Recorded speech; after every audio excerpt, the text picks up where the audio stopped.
Ini kisah para pejabat yang merendahkan dirinya, yang menghamba harta benda dan menjadikan negara dan rakyat sebagai sapi perah belaka. Saat kita semua menahan diri untuk melakukan ini dan itu, beberapa politikus dan pejabat kita malah tetap bernafsu untuk nodong sana-sini, ngutil sana-sini. Saat kita semua mencoba bertahan di tengah badai, jungkir balik melanjutkan hidup saat semuanya begitu sulit, para politikus dan pejabat juga tetap berakrobat dengan anggaran. Entah berapa ratus ribu orang yang sudah di PHK, yang usahanya bangkrut, yang penghasilannya merosot. Tapi itu tak mengurangi nafsu para pejabat rakus yang tidak punya harga diri. Menteri Kelautan dan Perikanan bersama beberapa staf khusus dan pejabat kementerian meminta cashback dari setiap benih lobster yang diekspor.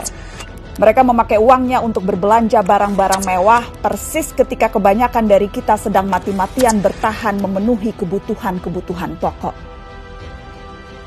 Saat banyak orang kelimpungan mencari ruangan perawatan karena kamar-kamar rumah sakit sudah sesak dengan pasien COVID, Wali Kota Cimahi malah memperjualbelikan izin pembangunan rumah sakit.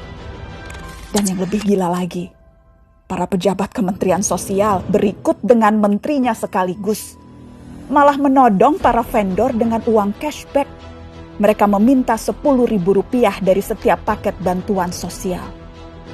Paket senilai Rp300.000 untuk meringankan beban hidup rakyat. Tega-teganya dipotong untuk dinikmati sendiri. Dan itu dilakukan oleh mereka yang disumpah untuk membantu rakyat bisa bernapas lebih mudah di tengah himpitan hidup. Inilah arti kebejatan yang sesungguhnya. Ampun ya Allah.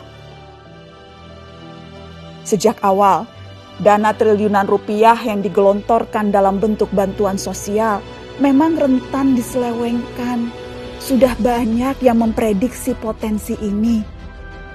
Mungkin memang kita tidak kaget, tapi bukan berarti kita harus maklum, bukan berarti kita tidak boleh marah. Kasus-kasus korupsi di tengah pandemi membuktikan kompas moral para politikus dan pejabat kita memang sedang berada di titik terendah. Bahkan pandemi yang membunuh banyak orang, menyengsarakan banyak orang, tak membuat para pelaku menahan diri dari hasrat memperkaya diri sendiri.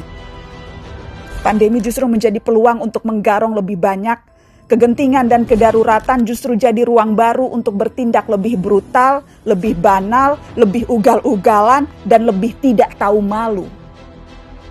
Publik, kita semua justru dibebani pekerjaan tambahan. Selain harus bertahan hidup, kita justru harus lebih teliti mengawasi kebijakan dan penggunaan anggaran. Tambah capek, tambah pegel, tambah frustasi. Tapi pilihannya tidak banyak.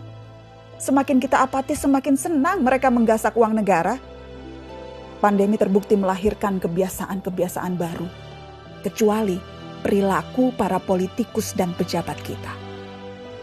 Inilah kenyataannya, sudah sebegitu bangkrutnya moral mereka. Memang kita tidak kaget, tapi sangat wajar dan sangat pantas untuk kita marah.